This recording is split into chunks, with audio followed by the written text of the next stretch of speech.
Hello and welcome back to Model Fix in sunny England. It's actually nice and sunny today. We are in May, so you've got to expect a little bit of sun. My name's Dan and today we are fixing. Have you ever had a remote fob for a car and the buttons don't work? Give me a couple of minutes and I'll show you what's going on and what we're fixing.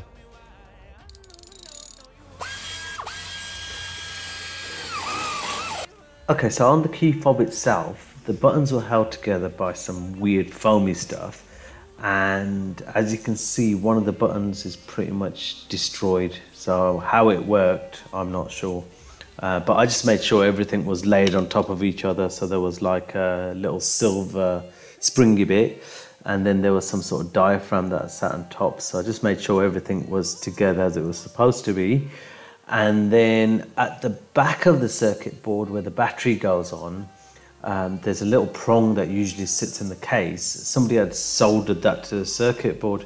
So when I first got the car, I was very dubious about whether this fob was going to work at all. But I did put a battery in it and it worked, so I was very surprised. So anyway, I put a post up on the Nissan Cube Owners Club, and Marc got in touch and he said to me, why don't you buy a new button and solder it on? So I had a go at that, and let me show you the result of what that looked like. Okay, so what Marc said was use a fine tip solder iron and heat up each contact point until the solder melts, and then just pull off the button.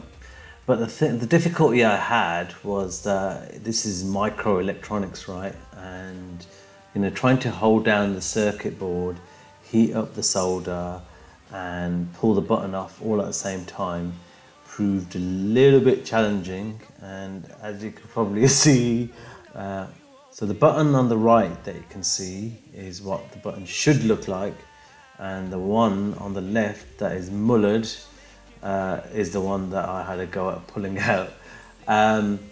Before I attempted surgery on the key, I actually ordered another replacement in the hope that I could actually reprogram it, but I haven't had any luck with that. So what I did was I took out all the gubbins out of that key, including the rubber buttons and everything else, and I reconstructed my key in the state that it was, and surprisingly it still worked. So anyway, I spoke to Marc and he said make a trip down to me and I'll sort it out for you. So time for a road trip, I think. Okay guys, so fixing that key was a bit beyond my capability. So behind me stands a man who is a little bit better than me at doing this job. So what we're going to do is Marc, let me just introduce him quickly. So this is Marc. Rescue My Tech. He's based in Dagenham. All of his details are there on his shirt, so if you want to get in touch, if you need any repairs, computers, mobile phones, tablets. Tell us a little bit about yourself, Marc. Basically been in the industry for 23 years now. Started off with just PCs. I now do Apple Macs, phones, tablets, basically anything with an electronic heartbeat, TVs. We'll give it a go, try and get you up and running. Even down to I've got someone working for us who does washing machines, so we'll have a go at absolutely anything, anywhere.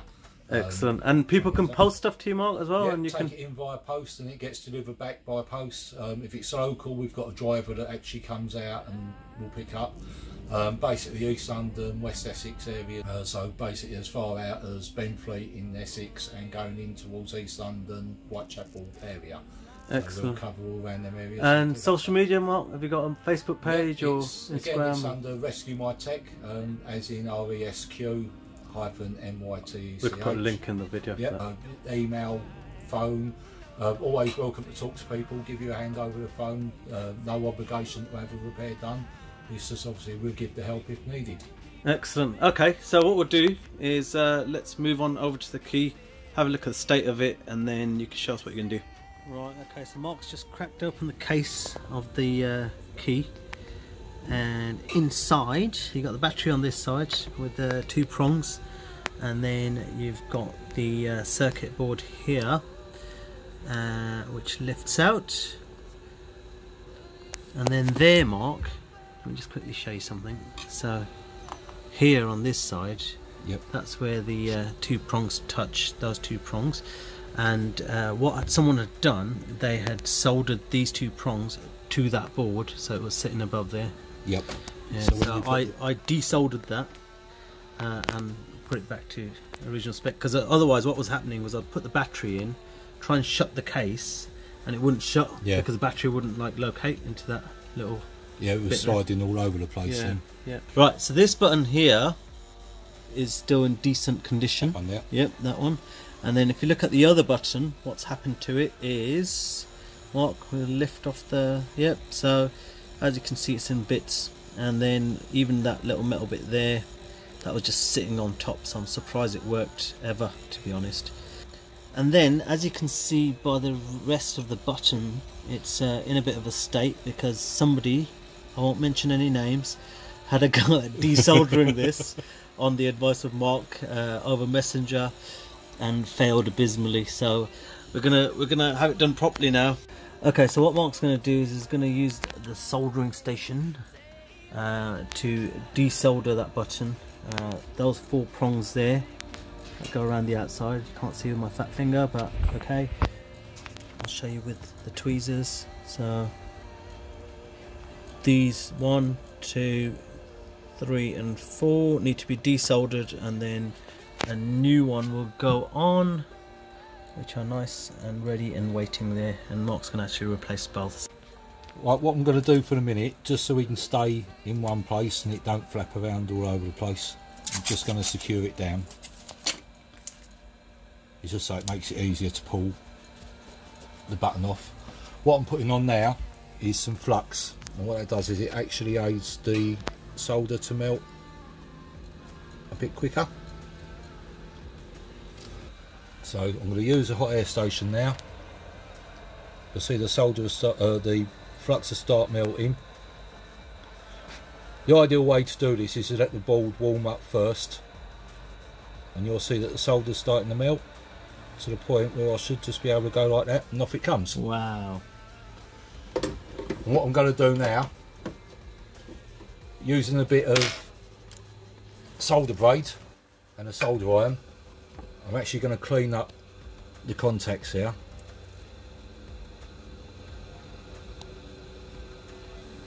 That's amazing. It's like a mop, isn't it? Mopping Yep. up the solder. Never knew that existed until now.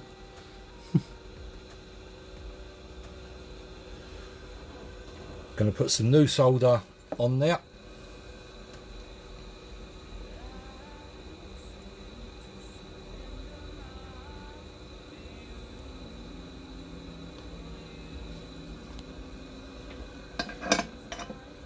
Like sometimes when you get these switches, the legs are a little bit too long. So the thing to do is line it up first, and that isn't going to be too bad. Yep. Use the solder iron.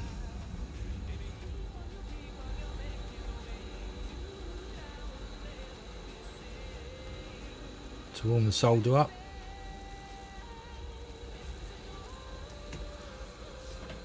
Get untangled from the wire.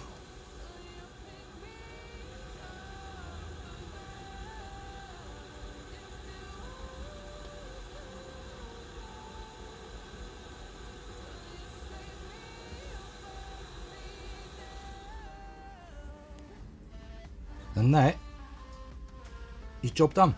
Wow. You make it look too easy, Mark. If you're not sure on how to do it, it can be daunting because it is really quite tiny. But as you can see, once you get onto it, if I pull that one out, you can see that then the enough solder's exactly the same. Just to give you an idea, so if I put my hand next to that, I've got big hands, but if I put my hand next to it, look how small that is. Unbelievable. Nice work, Mark. Shall we do the other one now? Yep, I'm going to do the other one now. So again, what I'm going to do, I'm going to heat this one up at the front here. This has still got the button on top, so to be honest with you, I'm not going to go too mad with it because it's still a good button, so we can hold that one as a spare.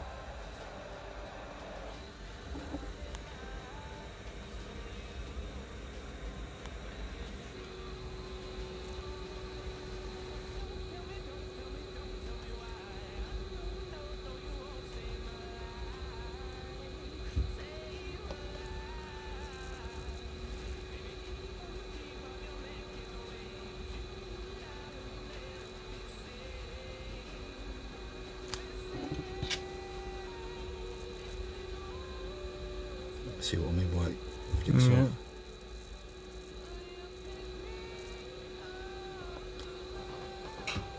Right, that should be that done as well. Let's have a quick look with that. That seems alright. Okay, that's it. Both buttons are swapped over. Excellent, good work. So if you want to have a go at doing that by yourself at home and you've got some decent equipment, by all means have a shot. But if you feel as confident as I do, then give Marc a shout and he'll sort it out for you. Okay guys, so the key's all back together now. That's open. And that's closed. I hope you enjoyed the video. I hope you took something away from it. Maybe you'll have a stab at fixing your own key fob.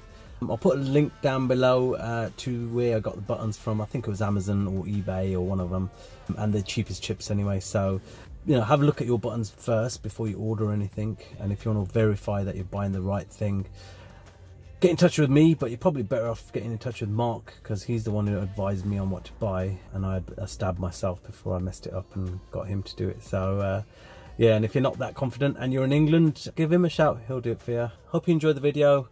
If you did, give it a like. If you're new to the channel, please do subscribe if you like the content. And I'll see you later. Bye for now.